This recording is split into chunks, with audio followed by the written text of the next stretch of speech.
السلام علیکم۔ ویڈیو شروع کرنے سے پہلے آپ سب سے گزارش ہے کہ میرے چینل کو سبسکرائب کر کے بیل نوٹیفیکیشن کو آن کر لیں تاکہ میری ہر آنے والی نیو ویڈیو کی نوٹیفیکیشن آپ تک پہنچ سکے۔ تو چلیں آئیے سنتے ہیں آج کی ویڈیو میں کسی کی زندگی کے ساتھ بیتا ہوا ایک خوفناک پر اسرار واقعہ۔ ہماری کلاس میں ایک نیا لڑکا آیا تھا جس کا نام سمت تھا۔ سمت کے لیے کچھ دن تو اسکول کا ماحول اجنبی رہا، پھر وہ آہستہ آہستہ ہمارے ساتھ گھل مل گیا۔ وہ کلاس روم میں میرے ساتھ ہی بیٹھتا تھا، لہٰذا میری اس سے اچھی دوستی ہو گئی۔ ایک دن وہ کچھ اداس نظر آ رہا تھا۔ میں نے اس سے اداسی کا سبب پوچھا لیکن اس نے ٹال دیا۔ پھر میرے مسلسل پوچھنے پر اس کو بتانا ہی پڑا۔ پھر جو واقعہ اس نے بتایا کچھ یوں تھا۔ اس نے بتایا میرے ایک بھائی کا نام راہیل تھا، وہ مجھ سے 5 سال بڑا تھا، وہ بھی میٹرک کرنے کے لیے اسی اسکول میں آیا تھا۔ ہمارے گاؤں سے اسکول جانے کے لیے 2 راستے جاتے ہیں، ایک راستہ صاف ستھرا ہے، اس سے گزرتے ہوئے پاس چھوٹے کسانوں کے گھر آتے ہیں، لیکن وہ راستہ خاصا طویل ہے، جبکہ دوسرا راستہ قدرے چھوٹا ہے لیکن پرانے درختوں جھاڑیوں سے گزر کر ہمارے گاؤں پہنچتا ہے۔ اس راستے سے بہت کم لوگ سفر کرتے ہیں کیونکہ اس کے متعلق بہت سی پر اسرار کہانیاں مشہور ہیں۔ راہیل بھائی بھی اکثر اسی راستے سے آیا جایا کرتے تھے مگر کبھی بھی ان کو وحشت محسوس نہیں ہوتی تھی۔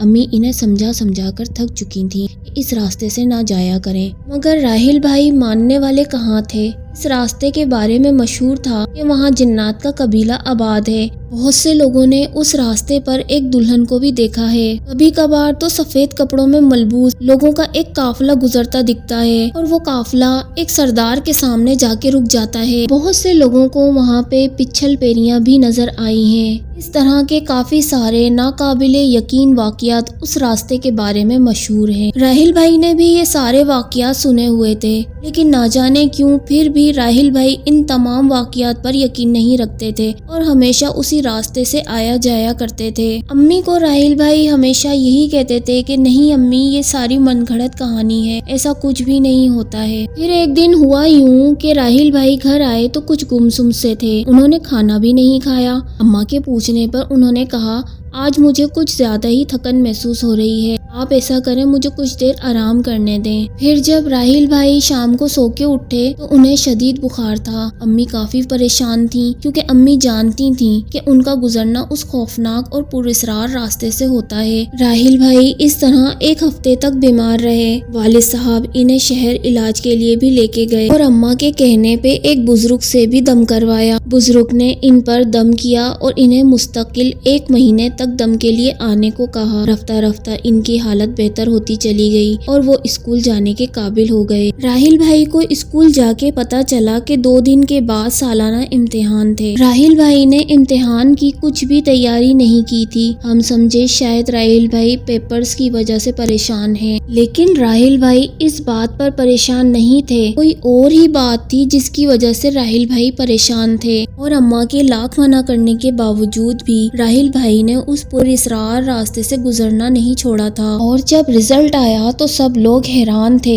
کہ بغیر تیاری کے وہ اتنے اچھے نمبروں سے کیسے کامیاب ہو گئے۔ یہ راز تو اس وقت کھلا جب راہیل بھائی ایک خوبصورت سی لڑکی کو گھر لے آئے۔ اتفاق سے اس دن ابا گھر پہ نہیں تھے، وہ ایسی باتوں کو سخت ناپسند کرتے ہیں، لیکن ماں تو ماں ہوتی ہے نا۔ انہوں نے اس لڑکی کو محبت سے بٹھایا اور امی نے اس کے لیے کھانے پینے کا انتظام کیا۔ کچھ دیر وہ ہمارے گھر بیٹھی، پھر راہیل بھائی اس کو اس کے گھر چھوڑ کے آ گئے۔ جب راہیل بھائی گھر واپس آئے تو امی نے اس لڑکی کے بارے میں پوچھا تو راہیل بھائی نے بتایا کہ جس روز ان کی طبیعت خراب ہوئی تھی تب وہ اسکول سے چھٹی لے کے گھر آ رہے تھے۔ اسکول کے کچھ شریر لڑکے ان کے پیچھے آ گئے۔ یہ وہ لڑکے تھے جو راہیل بھائی سے کنارہ رکھتے تھے کیونکہ راہیل بھائی پڑھائی میں بہت ہی اچھے تھے اور تمام ٹیچرز ان کی تعریف کیا کرتے تھے، اور یہی بات ان لڑکوں کو سخت ناگوار گزرتی تھی کہ راہیل بھائی کو سارے ٹیچرز پسند کرتے ہیں۔ بس جب راہیل بھائی اس راستے سے گھر آ رہے تھے تبھی وہ ان کے پیچھے پیچھے آ گئے اور انہوں نے راہیل بھائی سے جھگڑا کرنا شروع کر دیا اور انہیں مارنے کی کوشش کی۔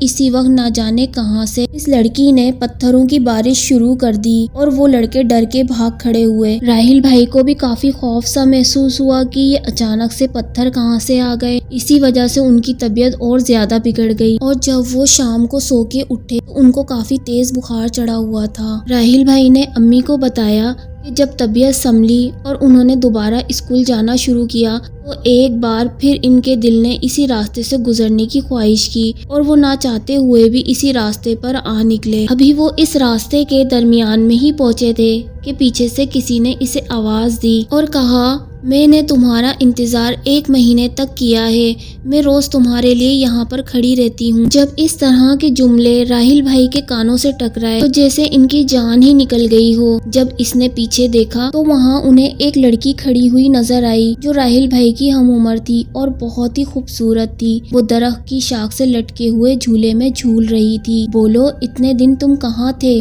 پر راہیل بھائی کے اندر کچھ بولنے کی ہمت ہی نہیں تھی۔ خوف سے ان کا دل دھک دھک کر رہا تھا اور پیشانی پسینے سے چمکتی دکھائی دے رہی تھی۔ کہ کون ہو تم؟ راہیل بھائی نے سوال کیا۔ ارے ڈرو نہیں، میں وہی ہوں جس نے تمہیں ان شریر لڑکوں سے بچایا تھا۔ میں نے اس وقت بھی تمہیں بہت آوازیں دیں مگر شاید تم ڈر کر بھاگ گئے تھے۔ مجھے دیکھو، کیا میں ڈرنے والی چیز ہوں؟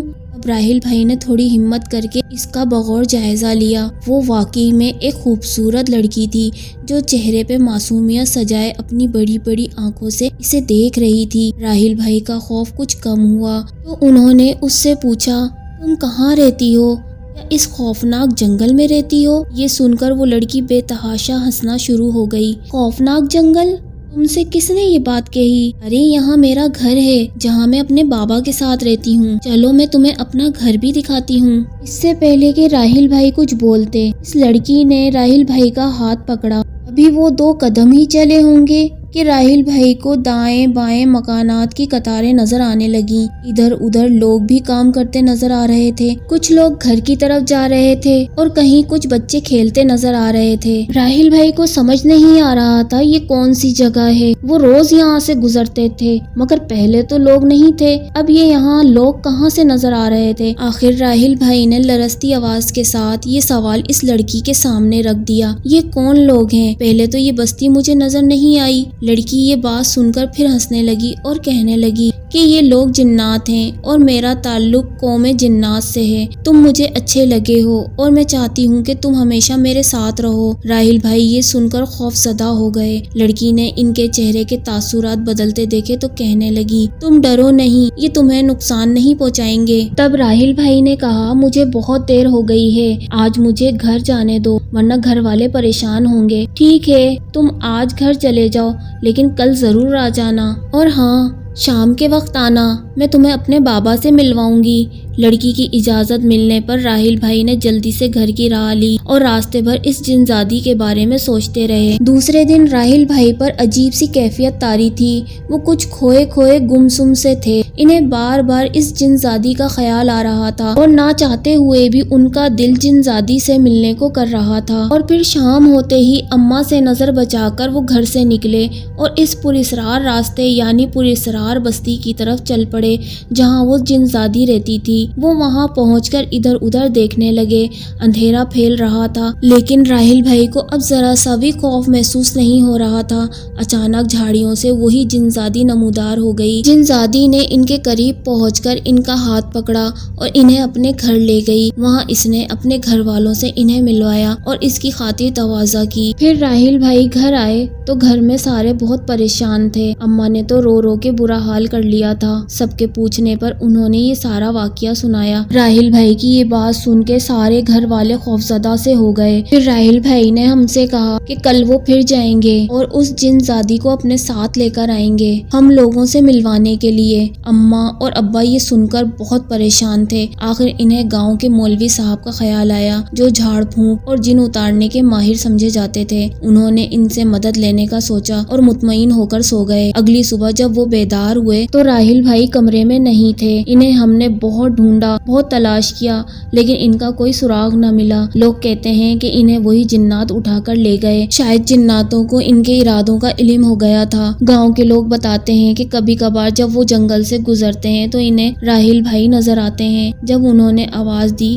تو وہ غائب ہو جاتے ہیں۔ آج بھی ماں راہیل بھائی کو یاد کر کے روتی ہے کیونکہ میں بھی اس اسکول میں ہوں جس میں راہیل بھائی پڑھتے تھے۔ وہ روز مجھے تاکید کر کے بھیجتی ہیں کہ اس راستے سے مت جانا جس سے راہیل بھائی جاتے ہوتے تھے۔ میں روز اپنی ماں کو روتا چھوڑ کر آتا ہوں، لیکن افسوس کہ میں ان کے لیے کچھ بھی نہیں کر سکتا۔ اس دوران کلاس میں ٹیچر آ گئے اور ہم پڑھائی میں مشغول ہو گئے۔ مجھے آج بھی نہیں سمجھ میں آئی کہ یہ سب کہانی من گھڑت تھی یا واقعی سمت کے بھائی کو جنات یعنی کہ وہ جن زادی لے گئی۔